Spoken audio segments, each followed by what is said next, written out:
Hello dear student, welcome back to my YouTube channel भक्तिज all chemistry student. आज इस video में मैं कुछ लेकर आई हूँ आपको इंटरेस्टिंग टॉपिक, इंटरेस्टिंग चैप्टर जो कि एग्जाम के पॉइंट ऑफ व्यू से बहुत ज़्यादा इंपॉर्टेंट है।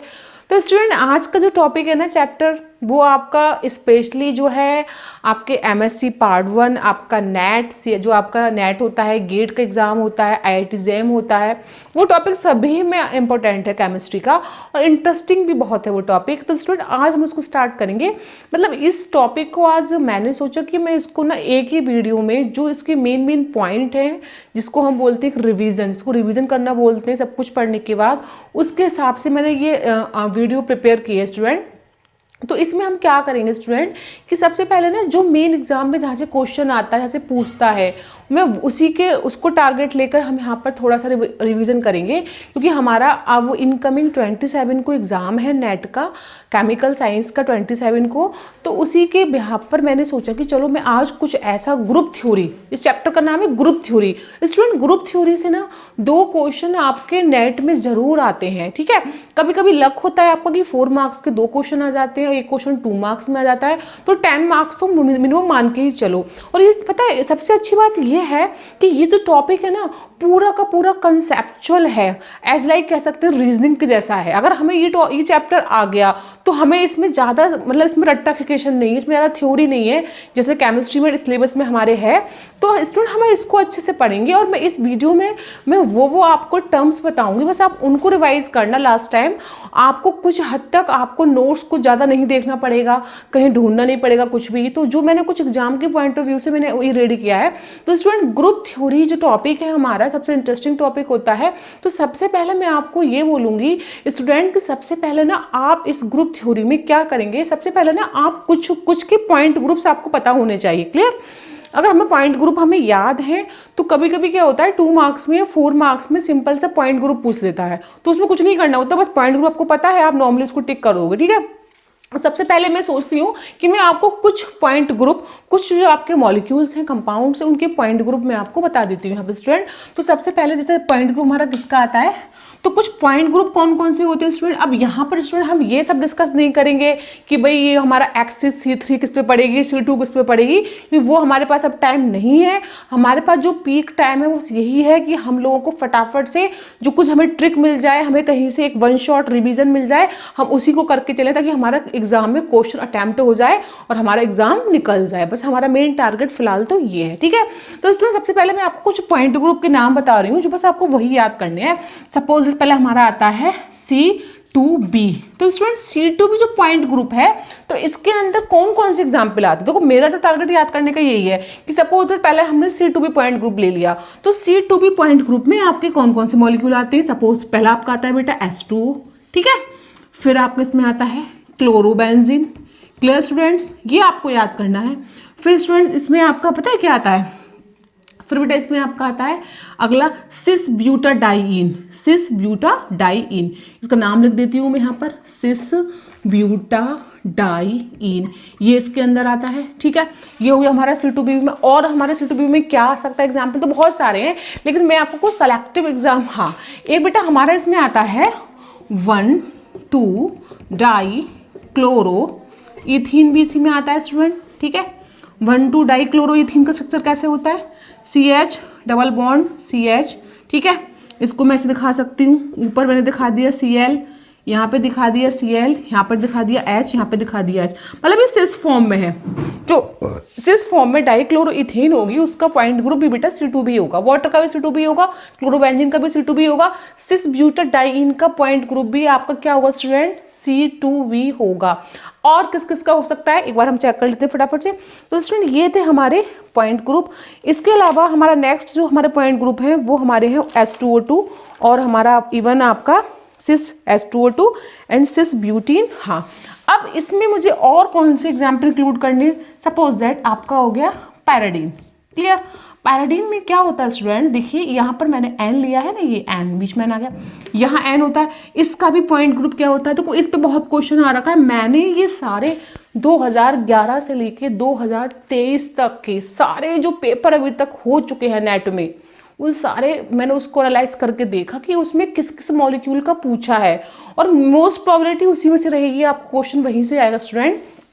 तो स्टूडेंट वहाँ पे एक पैराडिन मॉलिक्यूल भी आ रखा है, इस पर उन्होंने पूरा पूछा है IR मोड वगैरह, वो अभी बाद में डिस्कस करेंगे, उस पर हम अगर टाइम मिला तो एक क्वेश्चन जरूर करेंगे इस पर, क्योंकि यहाँ से भी क्वेश्चन आता है, आपसे पूछता है नंबर ऑफ वाइब्रेशनल मोड कितने हैं, आपको टेबल दे देगा, आपसे पूछेगा इसमें कितने टोटल वाइब्रेशनल मोड्स कितने हैं, इसमें कितने IR एक्टिव है, कितने रमन एक्टिव है, वो सब पूछता है।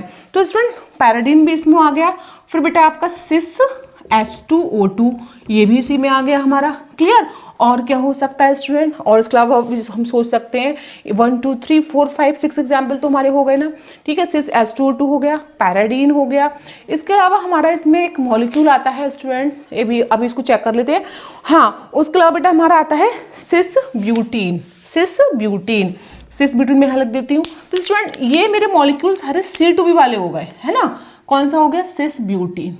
Is that clear. तो आपको कैसे लर्न करना है चैप्टर के अंदर, जैसे मैं वीडियो बना रही हूँ ना, आप लास्ट टाइम पे इतना करके चले जाओ, बस आपको इस वजह से 1 से 2 क्वेश्चन आराम से हो जाएंगे। आपको ज़्यादा कुछ पढ़ना नहीं पड़ेगा, कुछ नहीं पढ़ना ज़्यादा इसमें, आपको इतना ही देख लोगे तो आपका काम बन जाएगा, ठीक है स्टूडेंट। अब हमारा आता है अगला C3B, right. C3B point group में अब देखो C3B में होते तो बहुत सारे हैं, लेकिन हम पर्टिकुलर उनकी बात कर रहे हैं स्टूडेंट जो हमारे अब तक हमारा टारगेट है 2000 कहाँ से 11 से लेकर 2023 तक का जो PYQ है, उसमें जितने हमारे एग्जाम्पल पूछे गए हैं हमने उनको टारगेट लेके यहाँ पे देखा है। तो हमारा नेक्स्ट बेटा आ रखा है यहाँ पे C3B। बेटा ये किसका होता है, ये होता है अमोनिया का, ठीक है, अमोनिया का हो गया। अब इसमें ना लर्न करने का तरीका ये है, मैंने तो ऐसे लर्न कर रखा है कि 3 हाइड्रोजन है तो मैंने C3 कर दिया यहाँ पे, C3B।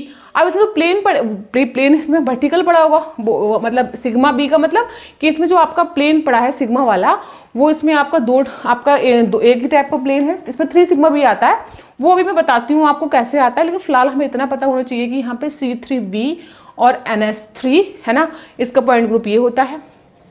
इसके अलावा और हमारा क्या आता है नेक्स्ट स्टूडेंट, हमारा आता है इसके बाद फिर हमारा आता है स्टूडेंट D2H भी आता है, D3H भी आता है, और आपका C3H भी हम पढ़ेंगे, C4 भी पढ़ेंगे, लेकिन हमें सिलेक्टिव पढ़ना है, हमें इतना नहीं पढ़ना है, जहाँ से क्वेश्चन पूछे जाते हैं ना वही पढ़ना है हम लोगों को, ठीक है स्टूडेंट। नेक्स्ट हमारा आता है स्टूडेंट इसमें क्या, नेक्स्ट हम लोग ले लेते हैं D2H ले लेते हैं, ठीक है, D2H है ना।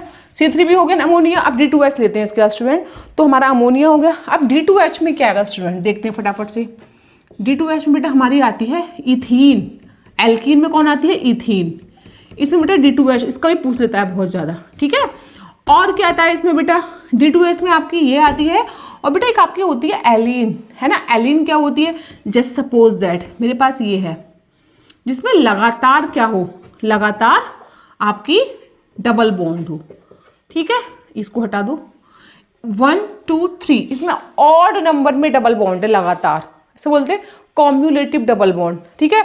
तो इसका मतलब क्या कि इसमें लगातार, इसे हम एलीन बोलेंगे, तो एलीन के अगर, लेकिन बॉन्ड नंबर संख्या क्या होनी चाहिए, लगातार तो 3 भी हो सकती है, 4 भी हो सकती है, 5 भी हो सकती है, लेकिन इसमें ऑड होना चाहिए। तो ऑड नंबर की जो, जिसमें ऑड नंबर बॉन्ड होगा, जो एलीन होगी, उसमें भी स्टूडेंट D2H पॉइंट ग्रुप होगा। ये क्वेश्चन यहाँ से आते हैं स्टूडेंट, इसलिए मैं आपको करा रही हूँ यहाँ पे, ठीक है स्टूडेंट। अब आता है हमारा अगला D2H समझ में आ गया। अब नेक्स्ट बेटा हमारा आता है क्या, नेक्स्ट हमारा आता है D3H। देखो D3H, D वर्ड क्यों आया, जहां पर हमारा, देखो जहां पर हमारा क्या आपका कहना चाहिए, एक आपका हॉरिजॉन्टल प्लेन होगा, एक वर्टिकल प्लेन होगा इसमें, ठीक है। और साथ में ना इसमें क्या होगी, इसमें आपकी सिमेट्री भी होगी, वो मतलब उसे बोलते हैं इसको SN बोलते हैं, और आप क्या कहते हैं, इसको बोलते हैं इम्प्रॉपर एक्सिस ऑफ सिमेट्री, वो भी प्रेजेंट होगी इसमें। तो D3H जो हमारा है, इसमें अंदर कौन, देखो 3 वर्ड आ रहा है ना, तो आपको इतना याद रखना है, ऐसे BCl3, ठीक है। इसमें I प्रेजेंट है, आई कैसे प्रेजेंट है, क्योंकि हम जब बोरोन को बीच में देखते हैं तो हम सेंटर ऑफ सिमेट्री इसमें आई प्रेजेंट क्यों होती है, क्योंकि हम जब बोरोन सेंटर में है ना, तो बोरोन के इधर जाएं तो क्लोरीन, इधर जाएं तो क्लोरीन, इधर जाएं तो क्लोरीन, मतलब सेंटर ऑफ सिमेट्री पहचानने की ट्रिक ये है कि जब सेंटर में जो एटम होता है ना, उसके चारों तरफ आप चलकर देखो, अगर चारों तरफ सेम चीज मिलती है तो उसका मतलब उस मॉलिक्यूल में क्या है, सेंटर ऑफ सिमेट्री। तो BCl3 हो गया बेटा इसमें, है ना। ऐसे BF3, बेटा इन दोनों पे क्वेश्चन बहुत पूछ रखे हैं उसने, एक BF3 और BCl3 पर, इसीलिए मैं इसके पर्टिकुलर एग्जाम्पल ले रही हूँ स्टूडेंट, है ना। इसके अलावा और इसमें क्या हो सकता है स्टूडेंट, इसके अलावा बताओ, और इसमें हो सकता है बेटा PCl5, ठीक है, ट्राइगोनल बाइपिरामिडल जिसकी शेप होती है। तीनों बेटा किसमें आते हैं, D3H में। क्लियर, अभी हमारा D4H आने वाला है इसमें, ठीक है। तो ये हमारा पॉइंट ग्रुप हो गया, इसको हमें लर्न करना है, राइट। नेक्स्ट बेटा हमारा आता है इसमें अब आपका D4H। अब देखो D4H में क्या आएगा, D4H देखो जितने पॉइंट ग्रुप में लिखा रही हूँ ना आपको उतने याद करने हैं, उतने ही याद कर लो, आपका काम बन जाएगा। D4H में क्या करना है, D4H में देखो 4 वर्ड आया ना, उसमें आपका एक पार्टिकल, तो H का मतलब होता है कि भाई उसमें आपका ना एक हॉरिजॉन्टल प्लेन आ गया भाई, वर्टिकल एक तो हॉरिजॉन्टल हो गया, एक होता है वर्टिकल, तो इसलिए यहाँ पर H वर्ड आया, ठीक है। तो फाइनली इसमें कौन एग्जाम्पल, इसमें बेटा आपका आता है PTCl4, बेटा ये इसका पॉइंट ग्रुप है, और एक आता है हमारा XeF4। ये दोनों एग्जाम्पल तो बहुत सारे हैं, ऐसा नहीं है कि 2 ही एग्जाम्पल है, इसके अंदर बहुत निकल आएंगे, बट मैं आपको वो एग्जाम्पल करा रही हूँ जो स्टूडेंट कॉमन है, राइट, और जिन पर क्वेश्चंस आ रखे हैं आपके PYQ जो है 11 से लेकर 23 तक, वो हम लोग पढ़ रहे हैं, ठीक है स्टूडेंट। अच्छा ये हमारा हो गया। अब नेक्स्ट बेटा हमारा आता है, अब हम चले H वाले हो गए, अब इसे पढ़ेंगे हम D वाले, जिसमें स्टैगर्ड होते हैं D वाले, है ना। तो जिसमें आपका क्या होता है, डाईहेड्रल प्लेन भी होता है, ऐसे बोलते हैं, D आता है इसमें, हमारा प्लेन होता है डाईहेड्रल। तो D, अब नेक्स्ट पढ़ेंगे हम D वाला, इसको करते हैं हम लोग रफ स्टूडेंट्स, इसको मैं करती हूँ रफ, और फाइनली हम पढ़ते हैं D वाला स्टूडेंट, ठीक है। आराम आराम से पढ़ेंगे, आपको इंटरेस्ट आएगा, चैप्टर बड़ा है कोई नहीं, लेकिन इसमें आपको इंटरेस्ट आएगा, ठीक है स्टूडेंट। तो नेक्स्ट हमारा है D2D। अब D2D में कौन आएगा बेटा, इसमें आपकी एलिन आती है। एलिन तो को हमने वहाँ पढ़ी थी, लेकिन वो एलिन में जो डबल बॉन्ड थे वो हमारे और नंबर में थे। इसमें जो आएंगे बेटा एलिन में, वो कौन आएंगे हमारे, वो हमारे आएंगे इवन नंबर बॉन्ड, जैसे सपोज दैट ये और ये। क्लियर बेटा, पहले वाले में आप ना बैलेंस देख लेना, कार्बन की बैलेंस ही, मतलब अगर वहाँ 5 हो गई हो तो उसको ठीक कर लेना। मैंने शायद देखा नहीं था, मैंने जो एलिन बताई थी उसमें तो शायद मैंने यहाँ पे CH कर दिया था, तो वो थोड़ा वो गलत हो गया, उसको आप ठीक कर लेना। वो बैलेंस ही आप 4 चेक कर लेना अगल बगल से, अगर इसकी तो कुछ नहीं आएगी, यहाँ पे बैलेंस 4 कंप्लीट हो रही है यहाँ पे स्टूडेंट, ठीक है, तो वो आप ठीक कर लेना, उसको कोई बड़ा इशू नहीं है बैलेंस ही। अब यहाँ पे इसकी तो 4 हो रही है, अब देखो उसमें 2 बॉन्ड लगातार है, लेकिन कैसे है, इवन नंबर में, इवन नंबर में। तो बेटा इसमें कौन सा पॉइंट ऑफ ग्रुप होगा, D2D। क्लियर। अच्छा और कौन सा पॉइंट ग्रुप हो सकता है हमारा, ये हो गया। अब हमारा बेटा अगला आया कौन सा, D3D। बेटा इसमें कौन आते हैं, इसमें आपका आता है साइक्लोहेक्सेन, और वो भी कौन सा वाला, स्टैगर्ड वाला। देखो जहाँ भी ना आपको कहीं स्टैगर्ड फॉर्म मिल जाए किसी चीज़ की, वहाँ आंखें मीच के यहाँ पे D लगा देना, D3D, मतलब D तो सफिक्स में उसके आना ही आना। स्टैगर्ड की ये खास मैं आपको पहचान बता रही हूँ स्टूडेंट, ठीक है। तो ये हमारा हो गया D3D साइक्लोहेक्सेन। और क्या हो सकता है इसमें बेटा, हाँ साइक्लोहेक्सेन तो ऐसे रहेगा, लेकिन बेटा हाँ स्टैगर्ड कौन सा होगा, इथेन वाला, यानी स्टैगर्ड इथेन जो होगी आपकी, स्टैगर्ड इथेन, वो किस में आएगी बेटा आपकी, वो आपकी इसी में आएगी D3D में, ठीक है। और साइक्लोहेक्सेन आएगा, साइक्लोहेक्सेन समझते हो ना, बनाते हैं इसमें, मतलब बेंजीन का उसमें डबल बॉन्ड नहीं होता है, ठीक है। वो और ये दोनों किस में आएंगे आपके D3D में। Is that clear student. चलो अब बेटा इसमें ना आपका 1-2 प्लेन और बचा है, वो और देख लेते हैं हम लोग। एक हमारा बचा है बेटा हाँ, जैसे आपने अभी पूछा था, हमने जो स्टार्टिंग में पढ़ा था C2B पॉइंट ग्रुप जिसका था 1,2 डाइक्लोरोइथीन, वो सिस फॉर्म का था। अगर मैं उसकी ट्रांसफॉर्म बनाती हूँ, है ना, तो उसका पॉइंट ग्रुप फिर C2 भी नहीं रहेगा बेटा, वो हमें ट्रांसफॉर्म बना दे, सिमेट्री चेंज हो गई, तो वहाँ पे एक प्लेन हॉरिजॉन्टल भी आ जाएगा, है ना। तो वहाँ पे हॉरिजॉन्टल प्लेन आएगा, तो वहाँ पे हमें सिमेट्री क्या होगी, C2H। तो वो भी हम देख लेते हैं स्टूडेंट, ठीक है स्टूडेंट्स, तो उसको भी हम चेक कर लेते हैं फटाफट से, कोई इश्यू नहीं है इसमें, ठीक है। तो देखते हैं हम लोग नेक्स्ट हमारा क्या है, सिस, वो था हमारा हाँ 1, है ना, और एक पे हमारा क्या 1,2 नहीं, अब 1,3 पे होगा 1,3 डाइक्लोरो, राइट, इथीन, ये बात चल रही थी हमारी, है ना। अब वहाँ पे 1 पे 2 पे था, वहाँ पे सिस फॉर्म में था, ये ट्रांसफॉर्म हो गई ना स्टूडेंट। इथीन तो है, मैंने Cl यहाँ बनाया, मैंने Cl यहाँ बनाया, मैंने यहाँ H बनाया, यहाँ H, अब ट्रांसफॉर्म हो गई ना 180 एंगल एक दूसरे के ना, HCl। अब स्टूडेंट आप खुद देखो, इसमें आपको ना देखो सिमेट्री भी आ गई, ये बीच में कार्बन, इधर गई तो Cl, इधर गई तो Cl, इधर गई तो H, इधर गए तो इसमें I भी होगा, है ना, इन सेंटर ऑफ सिमेट्री यानी आई भी होगी प्रेजेंट इसमें, तो इसका पॉइंट ग्रुप C2 भी नहीं रहेगा बेटा। अब इसका ट्रांस जो फॉर्म बनी है हमारी, इसका पॉइंट ग्रुप बन जाएगा C2H। Is that clear student? Right, ये हमारा बेटा होगा C2H ट्रांसफॉर्म का। अब इसमें बेटा बोरिक एसिड का देख लेते हैं, कभी आता तो नहीं है, बोरिक एसिड पढ़ लेते हैं। तो बोरिक एसिड में यानी आपका बोरिक एसिड में 2 बनेंगे बेटा स्ट्रक्चर, 2 होंगे इसमें, कौन कौन से होंगे अभी देख लेते हैं हम लोग फटाफट से। तो बोरिक में बेटा आपका होगा BH3O3 में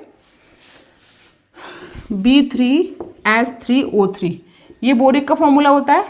इसमें अगर आपका इन प्लेन है, अगर ये स्ट्रक्चर इसका इन प्लेन है, एक होगा इन प्लेन, एक आउट प्लेन, इन प्लेन है ना, एक होगा आउट प्लेन, ठीक है। तो इन प्लेन में C3H होगा, ठीक है स्टूडेंट, इन प्लेन में C3H और आउट ऑफ प्लेन में, मतलब लेकिन इन प्लेन क्या होंगे? हाइड्रोजन, आउट प्लेन क्या होंगे? हाइड्रोजन, ठीक है।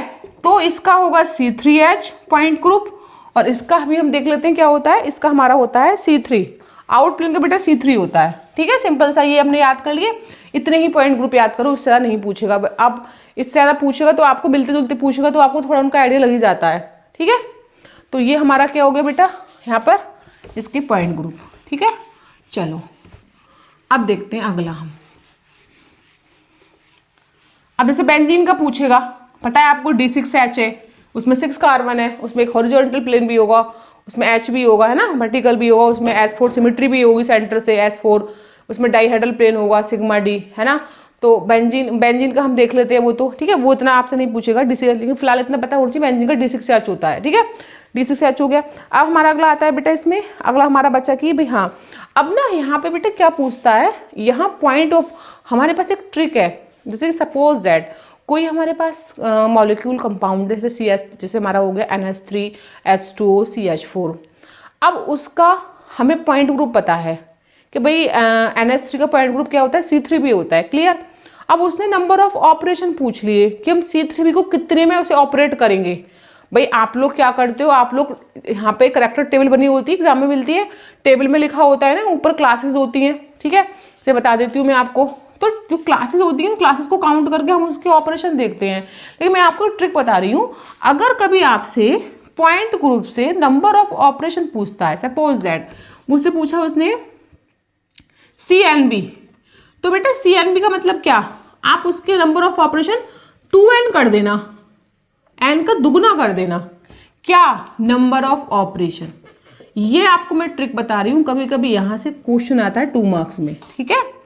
तो कर दिए, जैसे मेरे पास C3 भी है, तो बेटा इसमें नंबर ऑफ कितने, इसका दुगना करोगे 2 × 3 कितने हो गए, 6 हो गए। तो ऐसे आपसे किसी का पूछेगा, मैं आपसे पूछे C2B कितने हो गए, 2 × 2 यानी कि 4। आपसे पूछे C4B कितने हो गए, 4 × 2 यानी कि 8, ठीक है। तो बेटा ये हम नंबर ऑफ ऑपरेशन फाइंड कर सकते हैं ईजिली, ठीक है। अच्छा अब एक बात और इसमें आई निकल कर बेटा, और क्या आप इसमें देख सकते हो, और भी देख सकते हैं हम लोग। ये मैं आपको वो चीज़ बता रही हूँ, छोटी मोटी ट्रिक है बेटा, ये आपको पता होनी चाहिए। इस पर क्वेश्चन अगर आ गया तो आप वहाँ पर क्लास बनाने थोड़ी बैठोगे कि C3 भी पॉइंट ग्रुप है, फिर उसका क्लासेस सोचोगे माइंड में कि उसमें E होगा आइडेंटिकल, फिर उसमें C3 होगी, फिर C2 होगी, उसमें कितनी ऊपर 2 C2 होंगी, फिर टेबल को उस पर काउंट करोगे, तो उसमें टाइम बहुत लगेगा। उसमें आपको वो नहीं करना, आपको नॉर्मली ऐसे ही करना है, ठीक है। ये मैंने आपको ट्रिक बता दी है। अब हमारा आता है कि भाई पहले मैं आपको बता देती हूँ, मैं पहले आपको ना क्लासेस बता देती हूँ कि जो करैक्टर टेबल होती है स्टूडेंट, वो कैसे होती है। वो टेबल के बिना समझ में नहीं आएगा आपको, ठीक है। जैसे मेरे पास एक करैक्टर टेबल है, आपको मालूम है इसके C3 भी है मेरे पास, ठीक है। C3B को अगर मैं इसका करैक्टर टेबल बनाना चाहूँ तो याद रखना स्टूडेंट, आप इसके टेबल बनाओगे तो इसके एलिमेंट्स रहेंगे, इसको बोलते हैं हम element symmetry, symmetry of element, ठीक है। तो सिमेट्री ऑफ एलिमेंट इसमें कौन कौन से हो सकते हैं, तो कौन कौन से हो सकते हैं स्टूडेंट आपको ध्यान रखना है। अगर इसमें एक तो पहला आइडेंटिकल होगा, आइडेंटिकल का मतलब कि भाई हम एक बात सुनो, कोई हमारे पास मॉलिक्यूल है, सपोज दैट मेरे पास अमोनिया का मॉलिक्यूल है, अमोनिया को मैं इतनी बार रोटेट करूंगी, इतनी बार उसे घुमाऊंगी जब तक मुझे उसका पुराना वाला अमोनिया का स्ट्रक्चर उसका नहीं मिल जाए, वही एंगल, वही उसकी एज लेंथ, वो सब कुछ इक्वल नहीं मिल जाए, मतलब जब तक वो आइडेंटिकल फॉर्म में नहीं आ जाए पहली वाली फॉर्म में, तब तक मैं उसको रोटेट करती रहूंगी, उस पर सिमेट्री डालते रहेंगे हम लोग। तो उसमें एक हमारा आता है ई, तो इसको एक हमारा इसका एलिमेंट क्या हो गया, ई हो गया, ठीक है। अच्छा, उसके बाद ई हो गया, फिर बेटा हमारे इसमें क्या हो गई, 2C3 होती है, अमोनिया का है ना, तो अमोनिया में हमारी क्या होगी आपकी 2C3, है ना। देख लेते हैं एक बार, 2C3 2C2। चलो पहले वाटर का लेते हैं, पहले वाटर का देखते हैं, छोटा वाला, अभी इसमें कंफ्यूज हो रहा है, अब ये थोड़ा बड़ा है। वाटर का मैंने C2 भी लिया, ठीक है, वाटर का होता है C2 भी। अब इस C2 भी मुझे पता है कि भाई वाटर का जो पॉइंट ग्रुप है वो C2 भी है, ठीक है। तो C2B पॉइंट ग्रुप में आप ये देखोगे कि इसके सिमेट्री ऑफ एलिमेंट कौन कौन से हैं, ऐसे कौन कौन से एलिमेंट है जो इसमें सिमेट्री लाएंगे। तो सबसे पहला एलिमेंट हर पॉइंट ग्रुप का तो कॉमन है, ई याद रखो, ई तो होगा ही, पहला ई हो गया। अब C2B है, तो बेटा आप इसमें C2 डालोगे, ऑब्वियसली C2 है तो भाई ये तो इसकी मेन एक्सिस होती है, जो यहाँ पे पॉइंट ग्रुप बनता है ना बेटा, याद रखो जो पॉइंट ग्रुप बनता है वो प्रिंसिपल एक्सिस, जो एक्सिस ज़्यादा नंबर में होती है कह सकते हैं, जो प्रिंसिपल मेन एक्सिस होती है उसके बिहाफ पर बनता है। तो हमने वाटर के मॉलिक्यूल में क्या डाल, ये हमारे पास वाटर का मॉलिक्यूल है, ठीक है, इसमें हमने क्या किया, ये वाटर का मॉलिक्यूल है। अच्छा, इस पर हम क्या, अब देखो हम इसे निकालते कैसे हैं, देखो सबसे अच्छा बेस्ट तरीका है, यहाँ पे 2 एटम है ना, तो इसको हम 180 एंगल पे इसको रोटेट करेंगे, यहाँ ऐसे करके, ये 1 वाला H है, 2 है, जब इसको रोटेट करेंगे तो जब हम लोग ये सोचते हैं जब 180 पे हम करते हैं ना उसको रोटेट, तो हमारा C2 आती है एक्सिस, है ना। तो ऐसी 180 पे C2 आ गई, है ना, 120 पे हमारे से C3 आ गई, फिर 90 पे C4 आ गई, मतलब ऐसे, मतलब हम देखते चले जाते हैं कि हमारी कब कब एक्सिस आ रही है। तो ये मैंने आपको बताया जंक्शन है कि 180 पर हमारी C2 होती है, तो हमने इस 180 पे हमने इस पर मतलब अपना घुमाया, इसको रोटेट किया, तो ये वाला H हमारा 1, ये 2, तो हमारा फाइनली जब अगली उसमें क्या होगा, ये 2 वाला इधर आ जाएगा, 1 इधर पहुंच जाएगा।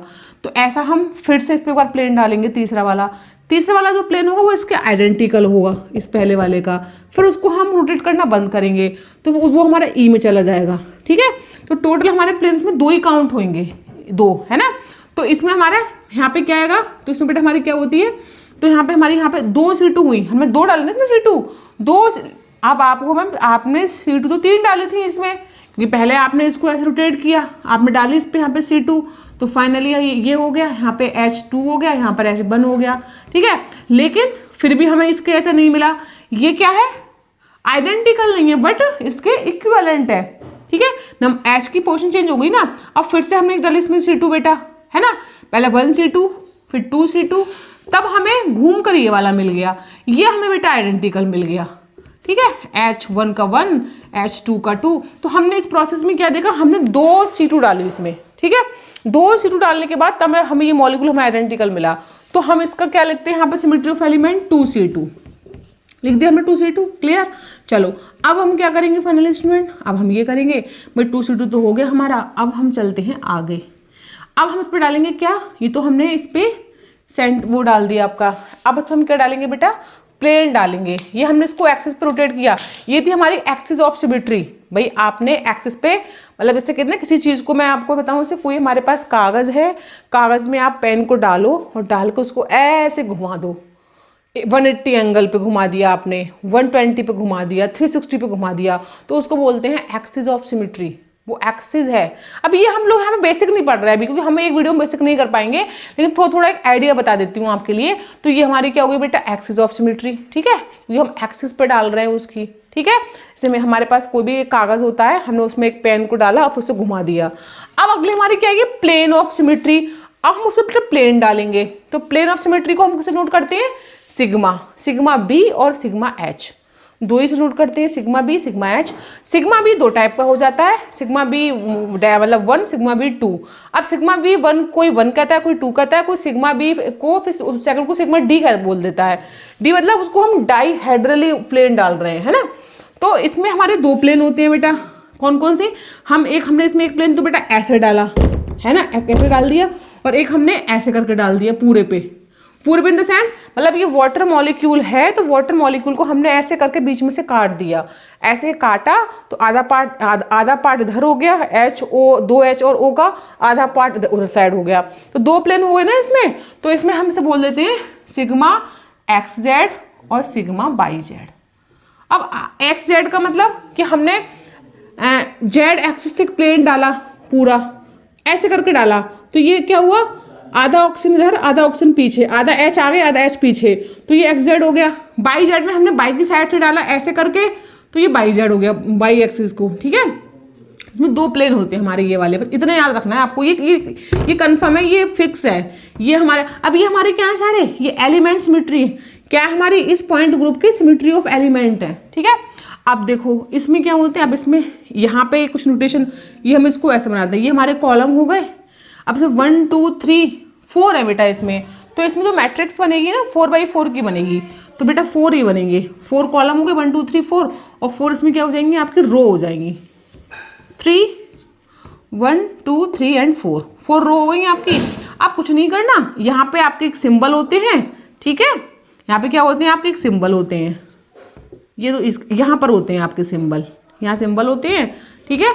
इसको बोलते हैं हम इररिड्यूसिबल, यहाँ पे क्या होते हैं आपके इररिड्यूसिबल प्रेजेंटेशन, सारी वो यहाँ पर हो जाती हैं। नीचे कौन सी आती हैं आपकी रिड्यूसिबल प्रेजेंट आती है, वो कैसे निकालते हैं बाद में पढ़ेंगे अभी। तो फिलहाल आपने अब देखो इन्हीं को क्लास बोलते हैं, देखो है क्लास, 1 क्लास 2 क्लास 3, अब इसमें कितनी क्लास है, 1 2 3 4 क्लास है, ठीक है। इसकी 4 एलिमेंट ऑफ सिमेट्री है, तो बेटा 4 ही क्लास है, ठीक है। और इससे हमारा क्या बनता है, इन सबको जोड़कर हमारा बन जाता है उसका ऑर्डर, जो हमने निकाला ना वहाँ पे C2B का निकाला था, C3B का 6 आया था, तो इसको जोड़ लेते हैं 2 3 4। अब देखो इसका ऑर्डर कितना है, अब यहाँ पे देखो यहाँ पे 1 2 3 और ये 4, ठीक है। तो अभी हम इसको सीखेंगे, अभी चेक कर लेते हैं इसको इसका ऑर्डर वगैरह, फिर हम लोग आगे बढ़ेंगे। हाँ एक मिनट बेटा, यहाँ पे 2 नहीं आएगा, यहाँ पे 1 ही आएगा, क्योंकि दूसरी वाली जो C2 है वो आपकी काउंट हो जाएगी किसमें बेटा, उसमें E में काउंट हो जाएगी, तो बेटा यहाँ पर 1 ही आएगा, ठीक है। यहाँ 1 कर लेना, 1 C2 sigma XZ sigma YZ and E, ये हमारा हो गई। अब देखो यहाँ पे क्लासेस देखो, यहाँ पे क्लास कितनी है 1 2 3 4, तो 4 क्लास है, तो इसका मतलब इसका ऑर्डर क्या हो गया 4 हो गया। जितनी नंबर ऑफ क्लासेस होती है ना उतना ही उसका ऑर्डर होता है, सबके आगे बेटा 1 1 1 1 लगा हुआ है, ठीक है। तो ये हमारा क्या है C2B का सिमेट्री ऑफ एलिमेंट हो गया हमारा, किसका C2V का। Clear student. अब देखो इसमें कुछ आपके टेबल में पॉइंट होते हैं, वो आपको वहाँ पे टेबल मिलती है आपको प्रॉपर, वो ये सब मिलता है, ऐसा कुछ नहीं है। यहाँ पे आपकी नोटिफिकेशन होते हैं, इसको बोलते हैं मुल्किन सिंबल। यहाँ पे क्या होते हैं मुल्किन, जैसे A1 हो गया, A2 हो गया, है ना, फिर हमारा B1 हो गया, फिर B2 हो गया, फिर E' डबल प्राइम, वो आपको इन्हें बोलते हैं मुल्किन सिंबल, वो आपको वहाँ पर गिवन होते हैं, टेबल आपको पूरी गिवन होती है। मैं आपको बता रही हूँ कि हम किसी पॉइंट ऑफ ग्रुप की जो हमारा उसको हम टेबल में लिखने का प्रोसेस है, तो उसके जितने नंबर ऑफ हम जितनी उस पर अप्लाई करते हैं, प्लेन हो गया आपका, ये एक्सिस हो गई, प्लेन ऑफ सिमेट्री हो गई, एक्सिस हो गई, सेंटर ऑफ जो भी हमारे होते हैं, तो बेटा हमारे उनको हम वो क्लासेस में ऐसे वो क्लासीफाई करते हैं, ठीक है। और याद रखना कि हमेशा अगर इसमें कभी कॉलम होगा भी, तो यहाँ पे ना एक बार को C2 का कॉलम तो 2 हो जाएंगे, है ना, इसका कॉलम हमेशा 1 रहेगा, है ना, E का कॉलम 1 रहेगा, और इसमें बेटा जो I आएगा उसका कॉलम भी 1 रहेगा, और एक सिग्मा H आएगा उसका कॉलम भी 1 रहेगा। तो इसके अंदर इस टेबल के अंदर इन तीनों का कॉलम हमेशा एक ही रहता है, ठीक है। देखो सिग्मा के 2 कॉलम हो गए, सिग्मा B' सिग्मा H का 1 कॉलम होगा, I का 1 कॉलम होगा, centre of symmetry, E identical, इसका भी कॉलम 1 होगा। इन सब कॉलम को जोड़ के हमारी क्या ऑर्डर बन जाता है बेटा, ठीक है। जितनी क्लासेस होती हैं उतने नंबर ऑफ ऑर्डर बनते हैं, ठीक है। ये आपको नोटिफिकेशन होता है, इसको जो यहाँ पे लिखे होते हैं ना, अच्छा याद रखना जो A1 होता है स्टूडेंट, A1 जो होता है, A1 में यहाँ 1 1 1 1 सारे में 1 होगा, ये खास बात है, और नीचे भी 1 होता है। आप नोटिस करना किसी टेबल के अंदर कि भाई ये जो है ना ये सारे एक जैसे होते हैं 1 1 1, ठीक है। और ये जो होता है 1 2 3 4, ये छोड़ो 1 2 3 4 ये, और ये क्लासेस का नंबर 1 ही होता है स्टूडेंट, ठीक है। बाकी यहाँ पे -1 तो आपके लिखे मिलते हैं सारे नंबर, ठीक है। और इसी को हम बोलते हैं, जो यहाँ पे नंबर लिखे होते हैं ना, इसको बोलते हैं इररिड्यूसिबल रिप्रेजेंटेशन, ठीक है, तो आपको ये बात समझ में आ गई। हम लोग बात कहाँ पर कर रहे थे, मैंने टेबल बीच में आपको समझा दी। बात हम ये कर रहे थे कि भाई फाइनली जो हमारा C2B पॉइंट ग्रुप है ना, अब हमें क्या देखना है, जैसे हमारे पास CNB है ना, CNB में जो N का नंबर है ना, या फिर इसका हमारा CNH भी हो सकता है ना, या DNH भी हो सकता है। तो इसमें जो N का नंबर क्या है हम देखेंगे, अगर इवन है या ऑड है। अगर इवन है तो ये बेटा इसमें जो हमारी ये वाली एक्सिस होगी C2 वाली, या तो वो हमारी 2 क्लासेस में डिवाइड हो जाएगी, 2 जगह। और अगर ये हमारा क्या कहते हैं ऑड है, जैसे 3 हो गया, 5 हो गया, तो 7 हो गया, तो ऑड में वो हमारी C2 क्या रहेगी, एक ही क्लास में रहेगी। ये मैं आपको छोटा सा ट्रिक बता रही हूँ, ठीक है स्टूडेंट। तो इसमें हम लोग ये सब सर्च कर लेंगे। तो बस यही मैं आपको बताने जा रही थी कि इवन और ऑड जो हमारी क्लास होती है ना, तो टेबल तो समझ में आ गई आपको स्टूडेंट। अब देखो, अब इसमें जो वाटर का केस था ना बेटा, वाटर में हमने C2 2 डाली थी, लेकिन दूसरी जो C2 हमने डाली थी ना, वो उसमें क्या उसको आइडेंटिकल कर रही थी। तो उस सेकंड C2 डैश को हमने क्या उसको ई में ले लिया, इसमें ले लिया, तो उसको हम काउंट नहीं करेंगे। इसीलिए हमने यहाँ पे 1 C2 लिया है, यहाँ पर 2 C2 नहीं लिया। यही रीजन था स्टूडेंट, है ना। देखो C2 का मतलब C2 तो 2 ही थी इसमें पड़ी हुई वाटर मॉलिक्यूल में, लेकिन दूसरी वाली C2 जो है ना, वो उसके अंदर क्या ला रही है, उसको आइडेंटिकल कर रही है, तो उसको हम ई में काउंट करते हैं। इसलिए यहाँ पे 1 C2 ली हमने, ठीक है। वो गलती से 2 हो गया था, तो कोई नहीं। अब देखो स्टूडेंट, अब ये हमारा हो गया। अब मैंने आपको क्या बताया कि ये CNB, अगर ये नंबर आपका इवन है तो आपके जो प्लेन होंगे, है ना, मतलब प्लेन है ये जो है आपके 2 क्लासेस में हो सकते हैं, लेकिन ये नंबर ऑड है तो आपके 2 क्लासेस में नहीं हो सकते, ठीक है। तो बस हमें यही लिखना है कि N ऑड, बस ये इसके बाद CNB और DNH दोनों में फॉलो होगा, है ना। तो क्या लिखेंगे, CNB इवन, है ना, पहले ऑड का ले लो, CNB odd, then all plane will be same class, ठीक है। एन इसमें इवन होगा, ये हमारा क्या होगा इवन, देन प्लेन 2 क्लास, है ना, हाफ हाफ बढ़ जाएंगे आपके। सेम प्रोसेस ये किस में होगा बेटा, सेम प्रोसेस ये DNH के अंदर भी होगा, सेम प्रोसेस, ठीक है। मैं इसको नहीं लिख रही हूँ, ठीक है स्टूडेंट। इतनी बात समझ में आ गई आपकी। चलो अब मैं कुछ आपको ना पॉइंट ग्रुप लिख के दिखा रही हूँ, कुछ ना पॉइंट ग्रुप मतलब बता रही हूँ इसमें क्या होता है। तो देखो, अब ये ना जो बच्चा बेसिक से इसने पढ़ी होगी थोड़ी बहुत ग्रुप थ्योरी, वो तो मैं जो टर्म्स बोल रही हूँ पढ़ा रही हूँ वो तुरंत समझ लेगा, ठीक है, वो तुरंत समझ लेगा इसको। लेकिन जिसने बिल्कुल नहीं पढ़ा होगा, कुछ नहीं पढ़ा होगा, उसको आई थिंक समझ में नहीं आएगा ये, ठीक है। तो उसमें आपको इसको थोड़ा बेसिक से पढ़ना होगा बेटा। लेकिन हाँ, यहाँ मैं आपको बेसिक नहीं पढ़ा रही हूँ, ये ऐसे एक रिवीजन के लिए मैंने बनाया है ये, कि आपको लास्ट टाइम पर रिवाइज हो जाए, ठीक है। यहाँ हमारा क्या है, पॉइंट ग्रुप, ठीक है स्टूडेंट्स। इधर हम क्या लेते हैं, यहाँ पर पॉइंट ग्रुप हमने इधर ले लिए, उधर हम लेते हैं बेटा नंबर ऑफ ऑपरेशन, ठीक है। पॉइंट ग्रुप से नंबर ऑफ ऑपरेशन आपको निकालने आने चाहिए, मेरा मतलब ये है, क्योंकि कभी कभी एग्जाम में हम ऑपरेशन निकालने नहीं बैठते हैं, ठीक है। अब वहाँ पर कितने ऑपरेशन थे मैं भी आपको मैंने बताया, लेकिन आपको नेक्स्ट में बताती हूँ कितने ऑप्शन थे वहाँ पर, ठीक है। पॉइंट ग्रुप, और यहाँ पे हम number of operation, number of operation कह लो, और उसी को कहते हैं बेटा number of order. Is that clear student, number of order, ठीक है।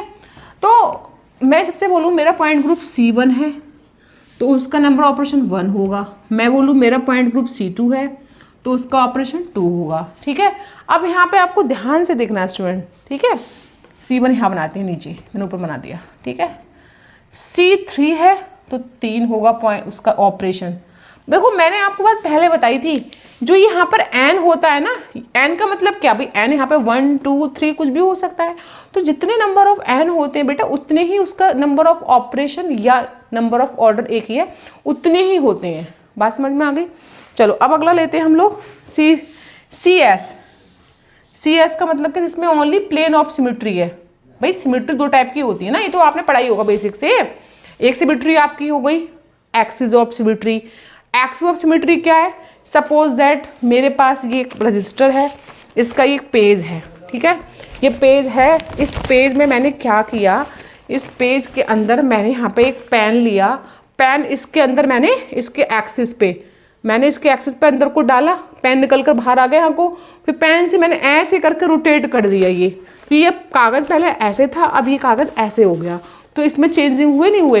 अब रोटेशन कितनी बार करना है मुझे उस कागज़ को, उस डायरेक्शन को उसी डायरेक्शन में, अगर सपोज दैट वापस उसी मुझे पोजीशन में लाना है, तो मैंने उसमें कितना रोटेशन किया, उसे कितनी बार घुमाया, कितनी बार रोटेट किया, एक्सिस के थ्रू किया, समझ गए। तो एक्सिस के थ्रू किया पहले, तो उसी को तो बोलते हैं एक्सिस ऑफ सिमेट्री। तो वो आपकी कितने टाइप की होती है, C2, C3, C4, है ना, वही तो होती है हमारी एक्सिस ऑफ सिमेट्री। अब प्लेन ऑफ सिमेट्री क्या होती है, प्लेन कि आप उससे प्रॉपर प्लेन डाल रहे हो, एक प्लेन डाल दिया आपने बीच में, ये है मैंने इस पर प्लेन डाल दिया यहाँ से, या मैंने प्लेन इस पर ऐसा डाला, यहाँ से मैंने ऐसा प्लेन डाला कि आधा व्हाइट बोर्ड इधर को आधा पीछे को। अब प्लेन आपका दो टाइप का होता है, हमने पढ़ाया वर्टिकल और हॉरिजॉन्टल।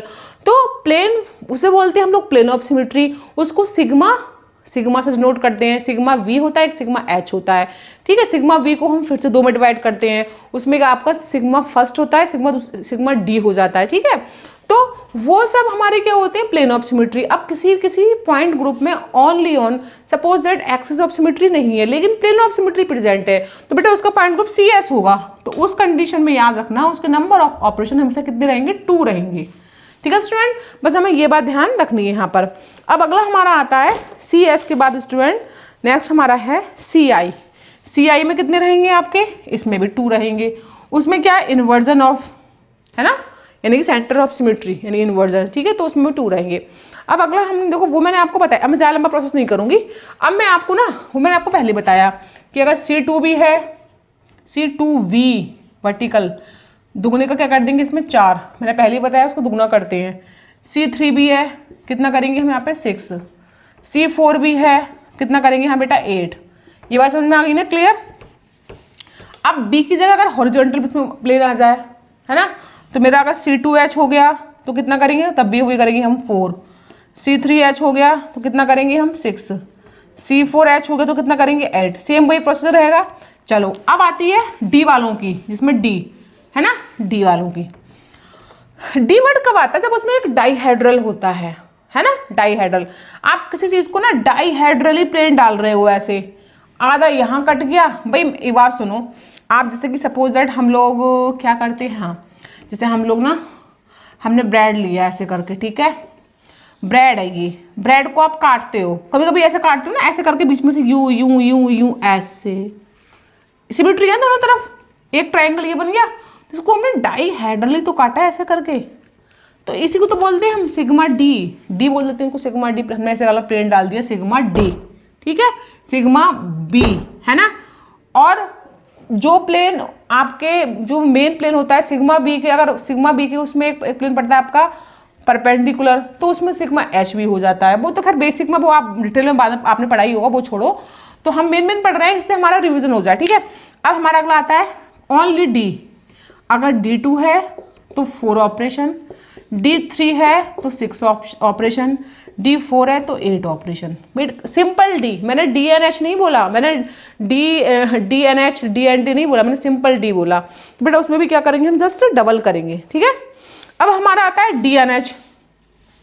DNH का मतलब क्या स्टूडेंट, मैं बोलूँ D2H, तो बेटा इसमें क्या करेंगे, इसमें इसका दुगुना नहीं करेंगे, अब इसका 4 गुना करेंगे, ठीक है। क्या करेंगे, इसका 4 गुना। तो याद रखना CNV CNH पॉइंट ग्रुप में हमेशा नंबर ऑफ ऑपरेशन दुगने होते हैं और सिंपल डी में भी दुगने होते हैं, लेकिन जो D2H हो गया है ना, D3H हो गया, इसमें 4 गुने होते हैं। तो 2 का 4 गुना कितना हो गया 8, फिर D3H में कितना हो गया 12, फिर D4H में कितना हो गया 16, फिर D5H में कितना हो गया बच्चों 20। आप समझ गए ना, अब तो कर लोगे आप लोग, ठीक है। ऐसे समझ गए, तो ऐसे आपको क्वेश्चन भी आ सकता है 2 मार्क्स का 4 मार्क्स का, कि आपको पॉइंट ग्रुप दे दिया, कोई भी दे दिया D5H का, कैसा भी दे दिया, और आपसे नंबर ऑफ ऑपरेशन पूछ लिया, तो आप ऐसे इस ट्रिक से निकालोगे, ठीक है स्टूडेंट। ये हमारा क्या होगा इसके पॉइंट ग्रुप, ठीक है। चलो अब हम पढ़ते हैं यहाँ पर, अब D6H स्टूडेंट, चाहे आपका इसकी जगह डी आ जाए, D3D, D4D, तो उसमें भी हम 4 गुना करेंगे, ठीक है, दोनों के कंडीशन में 4 गुना ही करेंगे, इतना आप समझ लेना, ठीक है स्टूडेंट। अब हमारा बचा है बेटा इसमें, हाँ अब हमारा इसमें आता है कि बेटा एक बात याद रखना, जो आपके पॉइंट ग्रुप होते हैं ना, जैसे C3B, C4B, C5, D3H, D4H, D5H, तो उसमें जो n का वैल्यू है ना बेटा, n का वैल्यू, तो हम n का वैल्यू देखते हैं।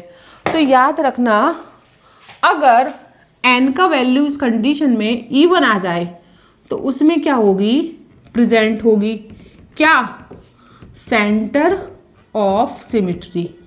इतनी बात समझ में आ गई स्टूडेंट। अगर n का वैल्यू ऑड आ जाए तो उसमें नहीं प्रेजेंट होगी, नॉट प्रेजेंट, नॉट प्रेजेंट। ये बातें मैं पॉइंट आपको नोट करके लेकर आई हूँ, आप लिखो सेंटर ऑफ सिमेट्री, ठीक है स्टूडेंट, ये बात समझ में आ गई। चलो अब फाइनली हमारा क्या बचा है इसमें, अब देखते हैं हम लोग यहाँ पे। हाँ अब एक आपकी होती है सेंटर ऑफ सिमेट्री हो गई, SN हो गई, इम्प्रॉपर एक्सिस।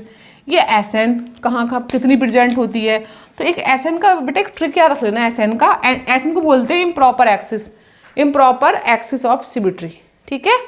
SN का मतलब जैसे कि ना SN भी वहाँ मिलेगी बेसिकली, तो SN का ना एक फॉर्मूला होता है निकालने का SN करेक्टर का, वो बताऊंगी मैं भी आपको। तो फिलहाल आप ये जानो कि SN हमारी D3H में, C3H में कितनी मतलब दुगनी या आधी कैसे हम उसको याद करते हैं ट्रिक से, वो हम देखेंगे स्टूडेंट। तो बेटा इसमें हम देखेंगे कि हमारे DNH और अगर हमारा सपोज दैट CNH आ गया या DNH आ गया, तो इनमें ना बेटा SN जो होगी, SN बराबर नंबर ऑफ N के होगी, जितना ये N है उतनी SN होगी अगर उसके पास में CNH और DNH है, ये याद रखना आपको, ठीक है।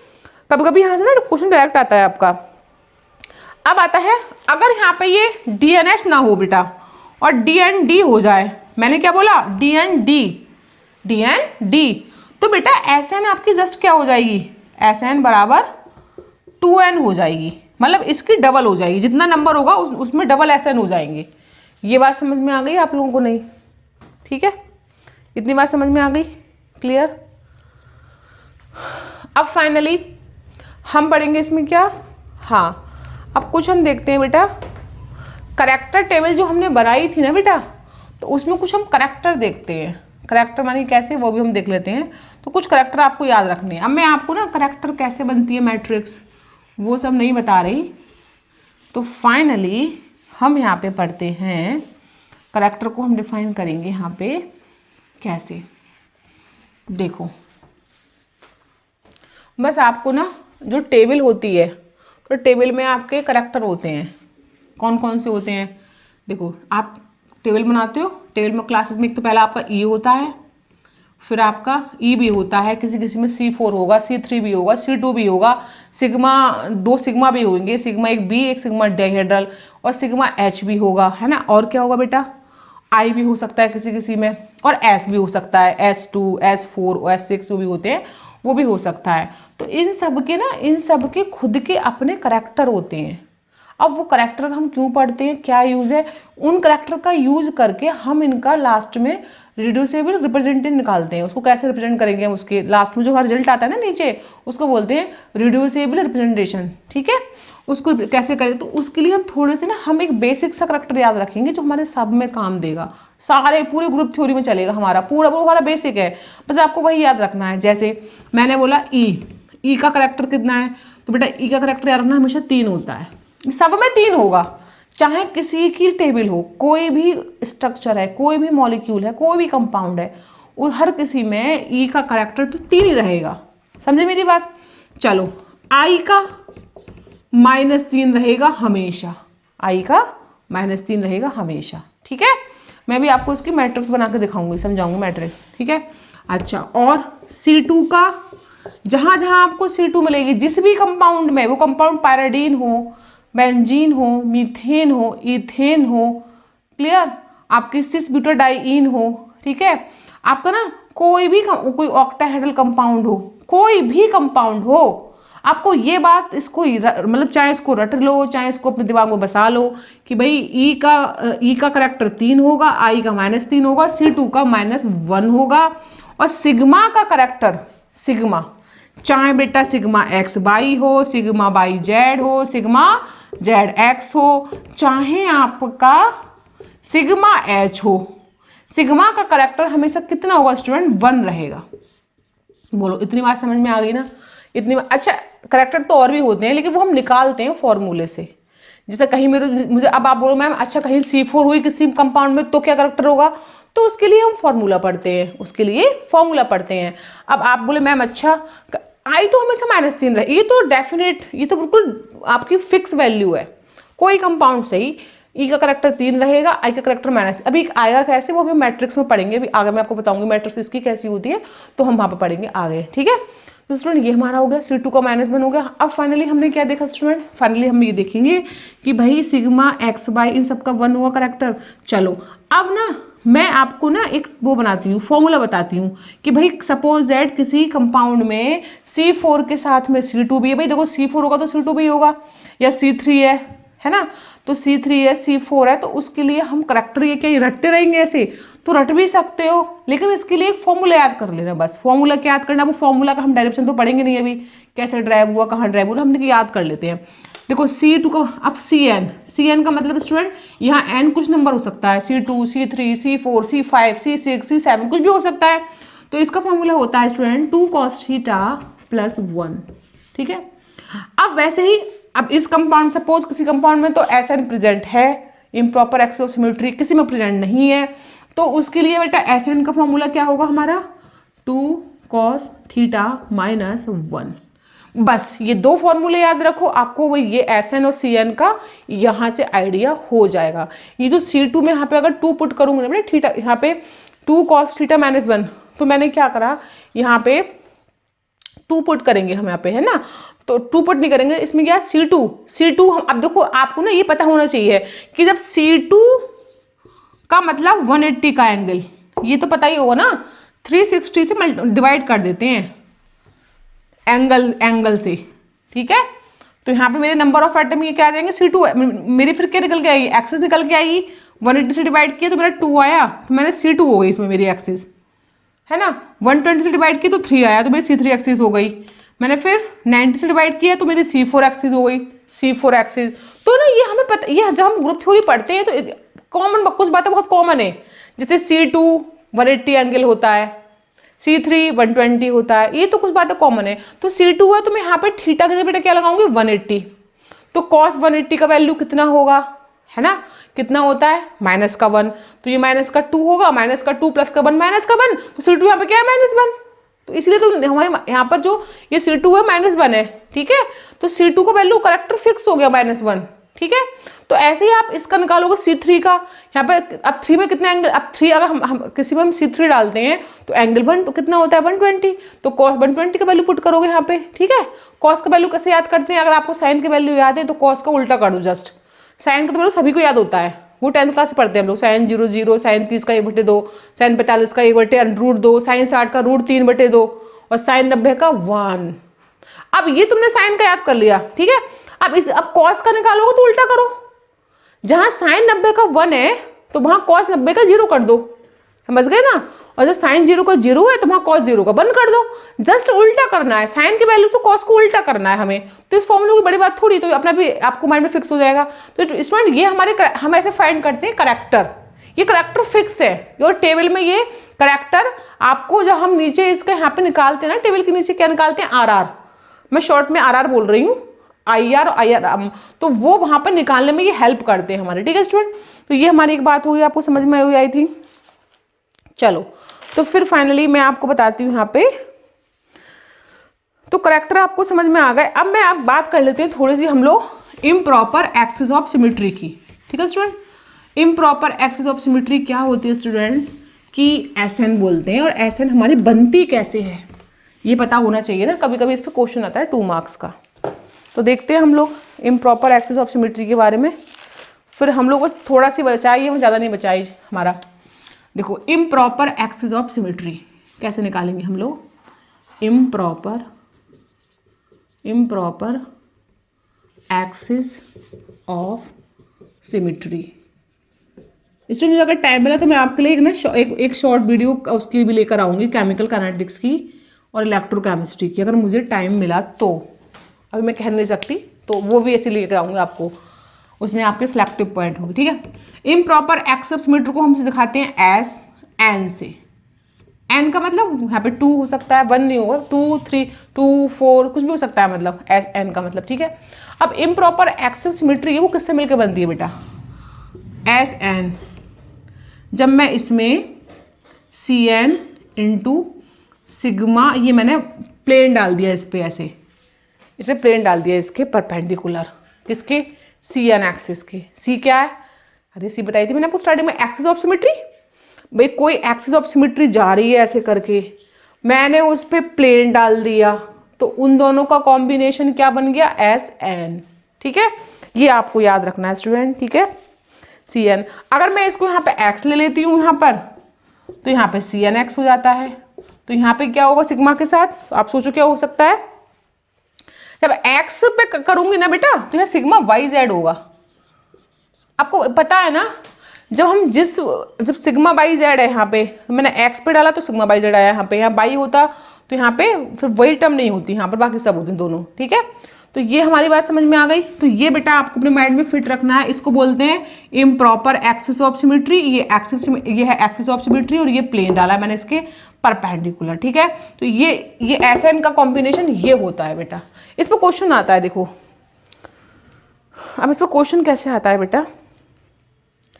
अब कभी कभी पूछता है कि एस एन के ऑपरेशन कितने होते हैं, भाई इनको ही पूछ लेता है, कभी कुछ नहीं पूछा तो उसने 2 मार्क्स में या 4 मार्क्स में कि भाई एस एन के कितने ऑपरेशन है, तो कैसे लर्न करेंगे। तो इसमें याद रखना स्टूडेंट, अगर आपसे एस एन के ऑपरेशन पूछे ना इम्प्रॉपर एक्सिस ऑफ सिमेट्री के, तो याद रखना अगर एन का वैल्यू हमारा 2 पॉसिबिलिटी हो सकती है, तो इवन या ऑड, इवन में 2 4 6, ऑड में 3 5 7। तो उस कंडीशन में क्या करोगे, अगर इवन होगा बेटा तो इवन में आप नहीं, अगर n इवन है तो उसके आधे ले लेना, n/2 कर देना। जैसे इवन मैंने बोला S4, तो उसमें S4 में उसमें आपके 2 होंगे, उसके ऑपरेशन 2 होंगे Sn के। मैंने बोला S6, तो कितने ऑपरेशन होंगे S के, हमारे 3 होंगे, ठीक है, 3 हो जाएंगे ऑपरेशन, बस ये आपको याद रखना है। और अगर बेटा n ऑड है, n हमारा कैसा है, ऑड, n ऑड है बेटा, तो याद रखना उसमें एक n-1 कर देना, मतलब एक कम कर देना। जैसे मैंने बोला S5 तो आप करोगे S4, मैंने बोला S7 तो आप करोगे S6, मैंने बोला S3 तो आप करोगे S2। यहाँ से डायरेक्टली क्वेश्चन आ जाता है कभी कभी कि भाई आपकी एक इम्प्रॉपर एक्सिस सिमेट्री S5 है, S6 है, S2 है, तो बताओ उसके कितने ऑपरेशन हो सकते हैं Sn के, मतलब कितने में ऑपरेट हो सकता है, हम उसे कितना और ऑपरेट करें कि लौट कर वो Sn बन जाए, उसी फॉर्म में आ जाए। तो ये हम डायरेक्टली इस ट्रिक से निकाल सकते हैं, ठीक है। ये आपको अपने नोट्स में अपने याद रखना है इसको, ठीक है। चलो ये बात हो गई। एक बात और याद रखना बेटा, अगर ऐसा हो जाए कभी हम जब इसको ऑपरेट करते हैं, ऐसे हमने इसके S6 है, तो हम S6 को कैसे लिखेंगे, S6 1, S6 2, S6 3, S6 4, S6 5, S6 6। अरे S6 का मतलब ये है कि आपने उसको 6 बार खोलकर लिखा है, तब जाके जब 6 बार खोल के लिखा तब उसके अंदर आइडेंटिटी आ गई। भाई किसी चीज़ को हम करते हैं ना, जब तक घुमाते हैं, जब तक रोटेट करते हैं, करते रहते हैं घुमा घुमा के, तब तक वो अपनी पहली वाली आइडेंटिटी में नहीं आ जाए, तो उसी को तो बोलते हैं ऑपरेट करना, उसके ऑपरेशन करना। तो वो यही पूछता, अब S6 को हमने 6 टाइप लिखा है, ऐसे कैसे करके लिख ली 6 टाइप। तो छठे नंबर पे यहाँ पे देखो, ये अब यहाँ पे क्लोज हो गया, ये दोनों सेम हो गए ना नंबर ऊपर वाले। तो कभी कभी इस पे भी क्वेश्चन पूछ लेता है, भाई ये दोनों नंबर अगर इवन है, ये दोनों ऑड हैं, तो क्या मिलेगा हमें। तो वही मैं पैटर्न पे बता रही हूँ स्टूडेंट, अगर ये दोनों नंबर क्या है हमारे, पहले ऑड ऑड वाले कर लो, ऑड ऑड, ठीक है, ऑड वाले कर लिए। तो ऑड अगर दोनों हमारे ऑड ऑड होते हैं स्टूडेंट, है ना, कौन, यहाँ पे लिखो SN बराबर S ऑड ऑड, तो उस कंडीशन में हमारा बराबर किसके आंसर आएगा, उसका आंसर क्या आएगा, हमको ये देखना है। तो बेटा उसका आंसर हमारा आएगा सिग्मा। Clear student.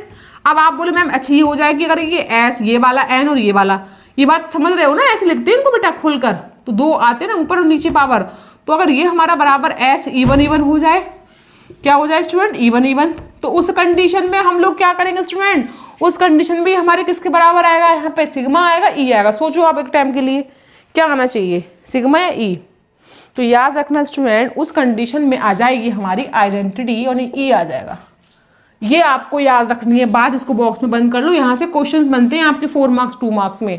ये थोड़ी छोटी मोटी ट्रिक्स है जो मैं आपको लेकर आई हूँ, ठीक है। इतनी बात समझ में आ गई। चलो अच्छे से मैं आपको समझा रही हूँ, चाहे टाइम लग जाए, क्योंकि ये चैप्टर इंटरेस्टिंग है। यहाँ से क्वेश्चंस आते हैं स्टूडेंट्स। आप सारे नोट्स अच्छे से लिखना, इनको एक बार रिवाइज करना, बिना देखे लिखना, फिर लर्न करना, फिर आप क्वेश्चंस लगाना। मैंने बिल्कुल बेसिक से नहीं पढ़ाया, लेकिन हाँ ये आपको ट्रिक करा दूँ। जैसे मैंने बोला बेटा एस 6 और 6 है, मैं इसको कैसे लिखूंगी, तो मैंने आपको बताया कि इसमें C6 आएगा और सिग्मा आएगा। मैंने ये तो बताया एस एन, ये किसका कॉम्बिनेशन होता है, इन दोनों का होता है। तो ये तो आएगा नहीं आएगा, ठीक है। तो सिग्मा भी 6 आएगा, ठीक है। तो ये दोनों क्या है, इवन इवन इवन इवन है, तो ई हो गया, यानी ये आइडेंटिकल हो गया, ये भी ई हो गया, तो हमें ई मिल गया। ये मैं आपको बताना चाह रही थी, ठीक है स्टूडेंट। अब मैं ऑड ले लूँ 7 7, तो मुझे क्या मिलेगा, C7 इंटू सिग्मा 7, ये तो होगा बेटा सिग्मा 7। तो ये बेटा मेरा आइडेंटिकल हो गया, ये सिग्मा हो गया, बराबर मुझे क्या मिल गया, सिग्मा मिल गया। ये इसका मतलब ये था, ठीक है। चलो अब मैं आपको ना, जो मैं आपको करेक्टर बताई थी, करेक्टर आपको याद करने होते हैं। कोई भी कंपाउंड, कोई कंपाउंड थी उसकी टेबल में करेक्टर फिक्स होते हैं। जैसे C2 का फिक्स है, ऐसे आपका I फिक्स है, E फिक्स है आइडेंटिकल। तो वो करेक्टर की मैं आपको ट्रिक बता देती हूँ, एक अच्छी ट्रिक बता देती हूँ। वो ट्रिक से आपको ना फॉर्मूला भी नहीं लगाना पड़ेगा, टाइम वेस्ट नहीं होगा। आप इमीडिएटली एकदम से निकालो करेक्टर, कोई सा भी करेक्टर हो वो सब निकालोगे स्टूडेंट। आप देखो फटाफट से मैं ट्रिक बताने जा रही हूँ आपको। वो ट्रिक क्या है हमारी स्टूडेंट्स, ट्रिक ये है, मुझे अब सपोज है मुझे करेक्टर निकालने हैं। अब आपने करेक्टर किसके निकालने हैं आपको, अरे भाई करेक्टर किसके निकालने हैं, जो हमारे किसी पॉइंट ग्रुप में सिमेट्री ऑफ एलिमेंट कौन कौन से होते हैं भाई, symmetry of element C3 C4 ये हो गए, और C2 हो गया, और सिग्मा प्लेन सिग्मा हो गया, सिग्मा वर्टिकल सिग्मा हॉरिजॉन्टल, और आपका कौन हो गया SN हो गया, और I हो गया इन्वर्जन सेंटर ऑफ सिमेट्री। इन सब के खुद के अपने करेक्टर होते हैं। वो करेक्टर बेटा फिक्स हैं बिल्कुल, चाहे कोई भी कंपाउंड हो, ठीक है। अरे हर कंपाउंड में सिमेट्री एलिमेंट तो यही रहेंगे ना, कौन से चेंज हो जाएंगे, किसी में C2 होगा, किसी में C3 होगा, किसी में C4 होगा, किसी में, लेकिन तो उनके करेक्टर सेम रहेंगे। तो सपोज मैं आपको एक लाइन बनाती हूँ, लाइन हमने सीधी खींची और ये हमारा है बेटा 0, ठीक है। 0 के इधर हम जा रहे हैं तो 1 2 एंड 3, इधर जा रहे हैं -1 -2 और -3। Is that clear student. अब देखो सबसे पहले आप क्या करोगे, -3 मैंने आपको पहले ही बताया था स्टूडेंट किसका होता है, I का। तो बेटा ये I हो गया करेक्टर। +3 मैंने पहले ही बताया बेटा किसका होता है, E का, तो ये E हो गया स्टूडेंट। फिर हम चले यहाँ पर, यहाँ से स्टार्ट करेंगे। यहाँ हमारा होगा S2 है ना, S4 और C2। तो अब उसको मैं आपको ट्रिक में लिखा देती हूँ। ये बेटा हमारा, ये मैं इसको ना लाइन के नीचे बनाती हूँ थोड़ा सा, देखो -3 -2 -1, ये 1 2 एंड 3, ठीक है। E हो गया 3, I हो गया -3, ये हमारा हो गया बेटा S2, ये हमारा हो गया S2, ये हमारा हो गया S3, ये हमारा हो गया S4। बोलो कितना आसान है, S2 S3 S4। तो कहने का मतलब है स्टूडेंट कि S2 का करेक्टर -3 होगा हमेशा, S3 का करेक्टर -2 होगा, -3 इसका हो गया, और S4 का करेक्टर -1 होगा हमेशा, ठीक है। अब किसके करेक्टर आए बेटा हमारे, C2 के। C2 के आप यहाँ से स्टार्ट करो, C2 0 का क्या होगा बेटा, 0 के नीचे C3, और इसका C1 का कितना होगा हमारा C4। बताओ ये ट्रिक कैसी लगी आप लोगों को, ये ट्रिक आसान है ना। C2 C3 C4, तो हमारे तो सारे करेक्टर आ गए इसमें। अब कोई हमारा कोई करेक्टर नहीं बचा। आप खुद देखो ना, मैंने आपको क्या बताया, वहाँ पर C2 का करेक्टर -1 होता है हमेशा, -1। C3 का 0 करेक्टर रहेगा, जैसे अमोनिया। अब मैं अमोनिया का मॉलिक्यूल लेती हूँ, उसके अंदर C3 होती है, और मुझसे पूछेगा उसमें करेक्टर, उसका क्या होगा 0। C4 कितना होगा, C4 किसका होता है आपका, स्क्वायर पिरामिडल मॉलिक्यूल हो गया कोई आपका, मतलब आपका जैसे कि और भी हो सकते हैं। तो C4 का करैक्टर हमेशा बन रहेगा। अब देखो C2, C3, C4 करैक्टर तीनों के आ गए, इन तीनों के आ गए, I का आ गया, E का आ गया। इट मीन्स क्या, इस ट्रिक से हमारे सारे करैक्टर हमें याद हो गए फॉर्मूला। और आपको ये और SN और C का तो मैंने आपको फॉर्मूला भी बता दिया। आपको तो बस ये देखना है कि इसमें C4 एक्सिस है तो फॉर्मूले में 90 एंगल लगा देना, C3 एक्सिस है तो फॉर्मूले में 120 एंगल लगा देना। फॉर्मूला आपको मैंने वो भी लिख लो फॉर्मूला। देखो CN का फॉर्मूला क्या है स्टूडेंट, 2 cos थीटा प्लस 1, और SN का क्या है बेटा, 2 cos थीटा माइनस 1। बताओ, अब तो आपकी इच्छा आप कैसे भी कर लो, ठीक है, ये आपके ऊपर डिपेंड है, ठीक है। चलो अब लेकिन याद रखना, ये जो मैंने ट्रिक बताई है ना बेटा, ये बस 3 कोऑर्डिनेट्स के लिए है। 3 कोऑर्डिनेट्स, 3n सिस्टम, मतलब जिसमें x, y और z हो, बस उसी के लिए है ट्रिक। सबको 4 के लिए, किसी के लिए नहीं है, ठीक है। ये रफ करते हैं हम, ठीक है। चलो अब स्टूडेंट्स अगला मैं टर्म्स मेरी आती है इसमें। अगली टर्म्स क्या स्टूडेंट देखते हैं। अगली हम लोग निकालते हैं बेटा मैट्रिक्स रह गई हम लोगों की, है ना। अच्छा वो तो मैंने आपको करा ही दिया, मैट्रिक्स बची है और आपके टेबल में कैसे निकालते हैं वो बचा है। चलो मैं आपको ना मैट्रिक्स बता देती हूँ, थोड़ा सा मैट्रिक्स का आइडिया होना चाहिए। कभी कभी ना पूछ लेता है इसमें से कौन सी मैट्रिक्स ई की है, इसमें कौन सी मैट्रिक्स सिग्मा एक्स वाई की है, तो हमें मैट्रिक्स का भी आइडिया होना चाहिए। देखो जो हमारे इसमें करैक्टर टेबल बनती है ना स्टूडेंट, वो मैट्रिक्स ही तो है। भाई जो हम पढ़ते हैं कि हम पढ़ते हैं ना मैथ्स में कि मैट्रिक्स हमारी 3x3 की है, 4x4 की है, 5x। अब यह मैट्रिक्स जो बनती है स्टूडेंट, वो सिमेट्री ऑफ एलिमेंट के अकॉर्डिंग बनती है। आपके जितने सिमेट्री ऑफ एलिमेंट हैं, सपोज किसी में वाटर में कितने आपके 4 थे, अमोनिया में कितने 3 है, तो सिमेट्री ऑफ एलिमेंट जितने हैं उतने की मैट्रिक्स बनेगी, ठीक है। तो सपोज मैं ई की मैट्रिक्स बना रही हूँ यहाँ पर। अच्छा यहाँ पर जो मैट्रिक्स होती है वो डायगोनली होती है, डायगोनल की तरह, ये भी ध्यान रखना, कोई पूछ लेता है। तो मैं ये कैसे बनाऊंगी, सपोज मैंने ये बनाया 3x3 की बनती है, तो मैंने x को 1 लिया, बाई जेड को 0, फिर x को 0, इसको 1, इसको 0, फिर इसको 0, इसको 0, 1, ठीक है। ये मेरी ई की मैट्रिक्स बन गई। पहले मैंने x एक्सिस पे 1 लिया, फिर मैंने बाई पे 1 लिया, फिर जेड पे 1 लिया, बाकी पे 0 कर दिया। इन सबको जोड़ दो बेटा, डायगोनली जोड़ दिया। ये मैट्रिक्स कैसी है हमारी, डायगोनल मैट्रिक्स। कितना है ई का वैल्यू मेरा 3, ऐसे आया हमारा ई का करैक्टर 3। अब समझ में आया जो मैंने बताया कैसे आया, ऐसे आया, ठीक है स्टूडेंट। अब हमारा अगला आता है, अब देखते हैं सिग्मा का बनाती हूँ टेबल एक्स वाई। तो सिग्मा एक्स वाई में क्या करोगे स्टूडेंट, जो एक्स और वाई हैं उनको प्लस रखना, बाकी को माइनस कर देना। तो एक्स 1 0 0, वाई 0 1 0। अब जेड, एक्स वाई तो आपने प्लस में रखे, अब जेड कहाँ आएगा, यहाँ, ये माइनस में आएगा बेटा। ये इसकी टेबल हो गई। तो बेटा तभी तो हमने बताया वहाँ पे कि सिग्मा एक्स वाई का करैक्टर निकल के क्या आया मेरा 1। क्यों, मैंने इन तीनों को जोड़ा, -1 से +1 कैंसिल, तो मेरा 1 बच गया। है ना आसान, बहुत आसान है ये। तो ये हो गया हमारा। अच्छा अगला आता है सिग्मा एक्स वाई। अब आता है हमारा नेक्स्ट हमारा सिग्मा बाई जेड। अब देखो स्टूडेंट सिग्मा बाई जेड का देख लो, बाई जेड प्लस में रहेगा, एक्स माइनस में, तो एक्स माइनस में तो -1, पहले -1 यहाँ पर आया था, अब यहाँ आ गया 0 0, है ना। तो हमारा वाई जेड है ना, तो एक्स माइनस में, तो वाई हमारा क्या रहेगा प्लस में, है ना। जेड हमारा क्या रहेगा स्टूडेंट प्लस में। बेटा इन दोनों को तीनों को जोड़ोगे तो ये कैंसिल हो जाएगा, तो 1, तो हमारा सिग्मा एक्स वाई 1 आया, सिग्मा बाई जेड क्या है बेटा, वो भी 1 आ गया हमारा, है ना। अब सिग्मा जेड एक्स निकालोगे वो भी 1 आ जाएगा। तो मैंने तभी तो आपको बोला कि जो सिग्मा के करैक्टर होते हैं वो सारे 1 होते हैं, चाहे कोई सा भी निकाल के देख लो, ऐसे निकालते हैं मैट्रिक्स से हम लोग, ठीक है। इसीलिए वहाँ पर मैंने आपको उसका करैक्टर 1 लिखवाया था, ठीक है। अब जैसे सिग्मा का भी निकालोगे एक्स जेड का, उसका भी ऐसी है। अरे बात तो वही है ना, एक बार -1 यहाँ पर आ गया, एक बार -1 यहाँ पर आ गया, एक बार -1 यहाँ आ जाएगा, आंसर तो 1 ही आना है तीनों में, ठीक है, वो निकालने की ज़रूरत नहीं है।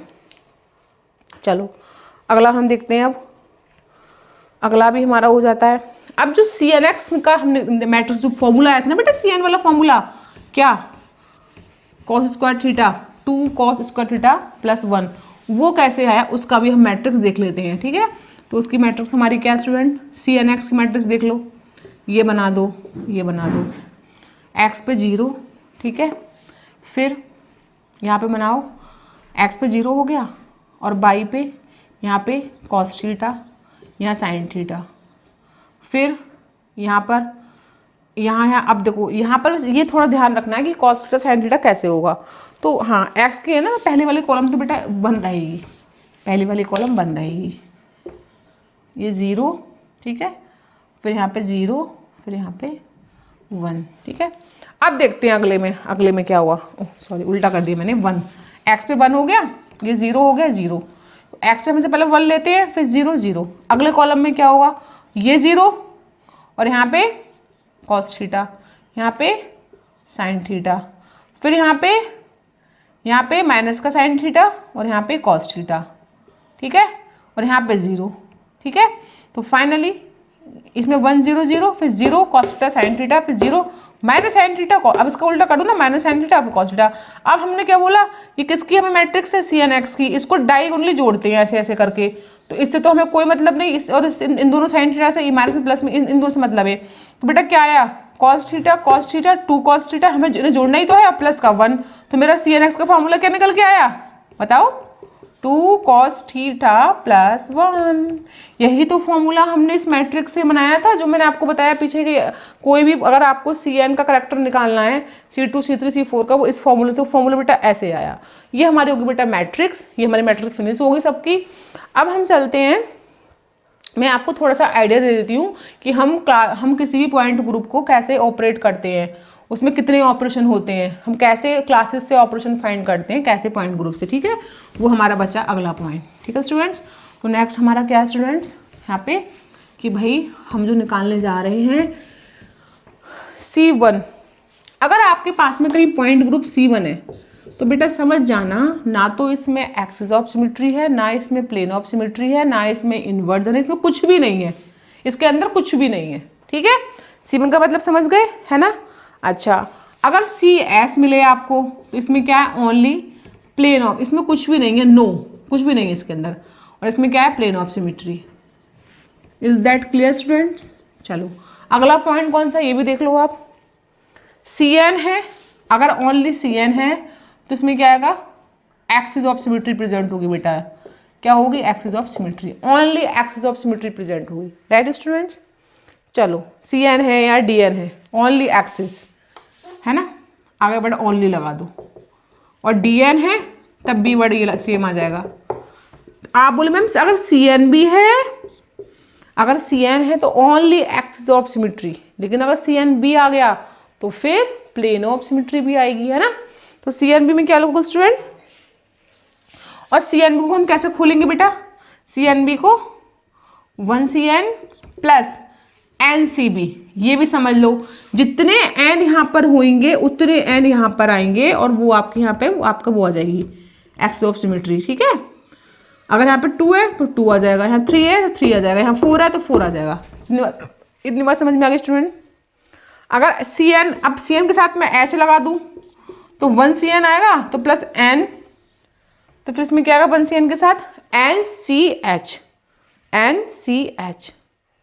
1CN फिर N नहीं आएगा, फिर इसमें आपका 1H आएगा, सॉरी 1H, एक H आ गया तो उसमें 1H आएगा, 1 सिग्मा H और CN, 1CN, ये इसको